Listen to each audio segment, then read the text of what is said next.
नमस्कार। आज एक बहुत ज़रूरी चर्चा जो ख़ास तौर पर पूरे दुनिया की मीडिया में आई तो ज़रूर, लेकिन दबी हुई है। यानी हम सब लोगों को उन खबरों पर भी ध्यान देते रहना चाहिए जो हमारे लिए ज़रूरी हैं, लेकिन किन्हीं किन्हीं कारणों से वो खबर दब जाती है। हम सब लोग पिछले 3 सालों से पूरी दुनिया जिस वजह से परेशान और एक किस्म तक, एक हद तक तबाह है, उस पर अगर कोई जानकारी पुख्ता मिलती है तो लगता है कि उस पर चर्चा की जानी चाहिए।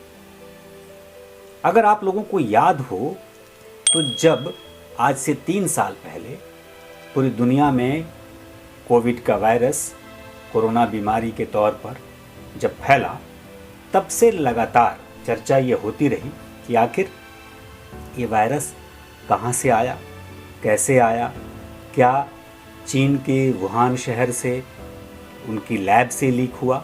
ये बात बार बार कही जाती रही और उस पर सवाल उठते रहे। अब इसके पुख्ता सबूत मिल रहे हैं और पुख्ता सबूत इस तरीके से मिल रहे हैं कि उस लैब में काम करने वाले या उन वायरस पर काम करने वाले लोगों के बयान सामने आ रहे हैं। देखिए, अगर आप लोगों को हमारी कुछ पुरानी बातें याद हो, उस दौरान मैं लगातार इस बात पर WHO को भी कटघरे में खड़ा करता रहा और बार बार मैं कहता रहा कि ये चीन के लैब से ही निकले वायरस की पूरी करतूत है।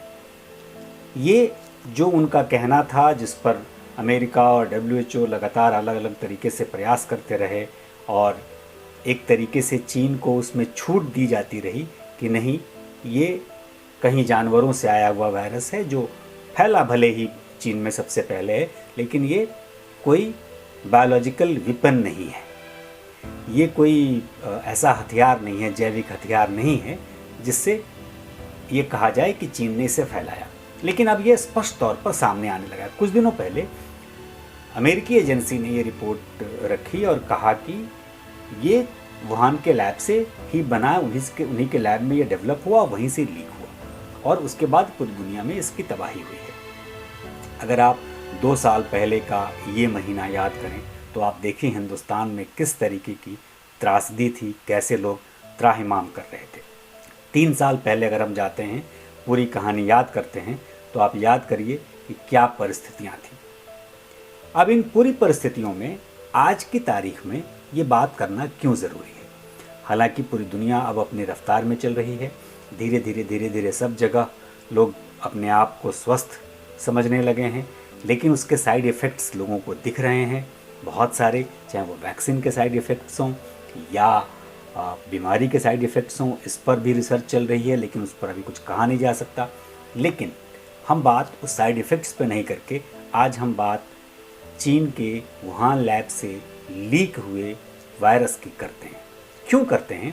क्योंकि एक वीडियो, एक इंटरव्यू जो उन रिसर्चर्स ने दिए हैं, वो इंटरव्यू अभी मीडिया में सामने आया है, लेकिन उस इंटरव्यू पर जिस किस्म से चर्चा होनी चाहिए वो चर्चा नहीं हो रही है। तो हमने सोचा कि हम आपको कम से कम उसके तथ्य आपके सामने रख दें कि आखिर उस इंटरव्यू में कहा क्या गया है।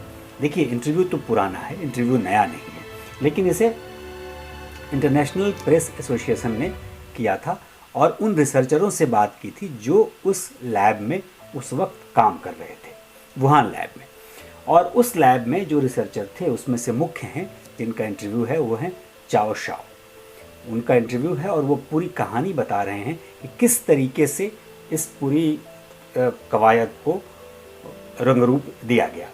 अब देखिए, वो 26 मिनट की पूरी बातचीत है जिसमें ये कहा गया कि रिसर्च करना है और उनको 4 स्ट्रेन दिए गए, यानी 4 वायरसों के अलग अलग स्वरूप दिए गए और उस पर जांच करने के लिए कहा गया। और 4 स्ट्रेन जो उनको दिए गए थे, सोचिए कितनी खतरनाक बात है ये।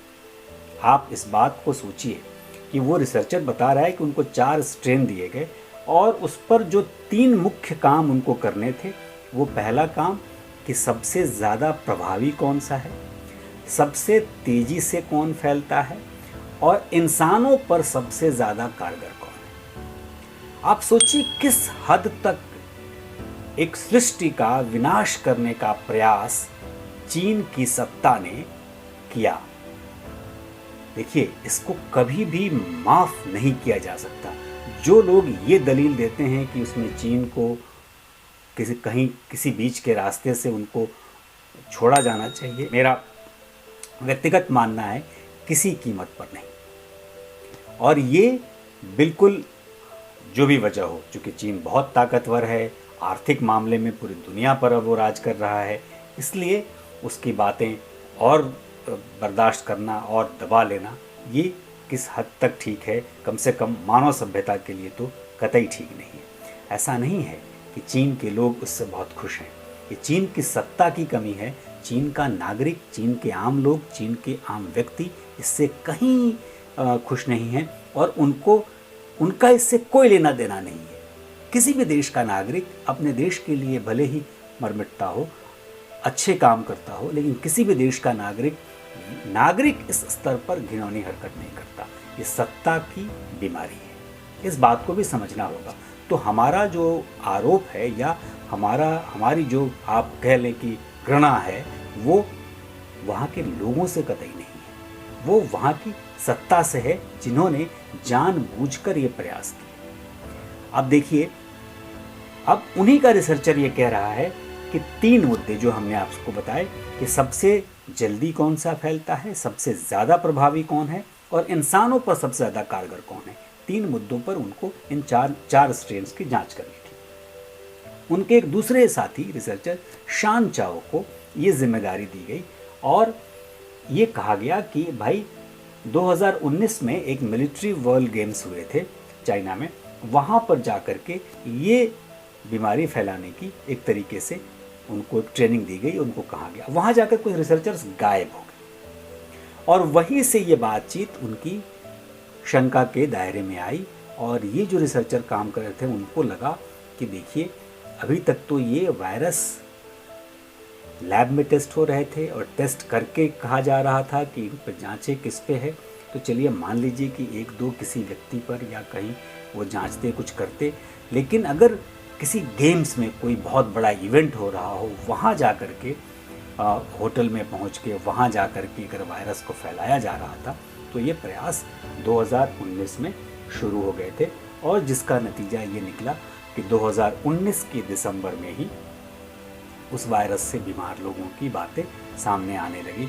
अगर आपको ठीक से याद हो, मुझे तो बिल्कुल ठीक से याद है, चूँकि मुझे खबरों और अंतर्राष्ट्रीय खबरों से वास्ता रहता है और उसकी एक पुरानी आदत है, तो मुझे अच्छी तरीके से याद है कि 2019 की 31 दिसंबर की रात को 12 बजे के बाद जब 2020 में हम आ गए थे, उसके बाद उस जश्न को मनाने के बाद जब मैं अपने कमरे में आया और वहाँ पर हमने कुछ अंतर्राष्ट्रीय खबरें देखनी शुरू की, तो मुझे कहीं एक छोटी सी खबर अचानक से पॉपअप हुई थी और उसमें ये मैंने देखी थी कि एक बीमारी फैल रही है जो बहुत ख़तरनाक है और उसके बारे में कहा जा रहा है कि ये चीन के लैब से फैलाई जा रही है। तो उस वक्त इबोला सबसे ख़तरनाक बीमारी थी, तो हमें लगा कि ये उस किस्म की कुछ बीमारी होगी, उस पर हमने कांस्टेंट नज़र रखी। लेकिन मार्च आते आते 2020 का ये सारी बातें साफ़ होने लगी और अप्रैल के बाद से तो सारी दुनिया को मालूम है और सारी कहानियाँ सबने देखी है। मेरा ये कहना है कि अब चूँकि वो इंटरव्यू सामने आया है, वो इंटरव्यू 2020 का ही है, लेकिन अब वो इंटरव्यू सामने आया है तो अब ये तथ्य प्रमाणित भी होते हैं। जांच एजेंसियां दुनिया भर की कर रही होंगी, लेकिन दुनिया भर के लोगों को इस तरीके के प्रयास की कड़ी निंदा करनी चाहिए। ये खबरें ऐसी हैं, आज की तारीख में देखिए कोई भी इन खबरों पर बात करना नहीं चाहता, हम आप भी नहीं चाहते, क्योंकि ये बीमारी जितनी जल्दी इस दुनिया से ख़त्म हो जाए या इस तरीके की कोई बीमारी ईश्वर न करे आए, लेकिन जो सच है उस पर बात करना भी तो ज़रूरी है।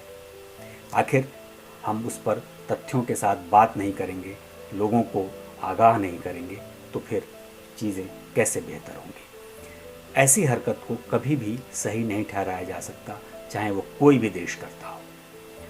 हम सब लोगों को सतर्क रहने की ज़रूरत है, क्योंकि अगर एक बार कोई ऐसे जैविक हथियार के प्रयोग करने शुरू कर चुका है तो कोई दूसरा देश भी कर सकता है।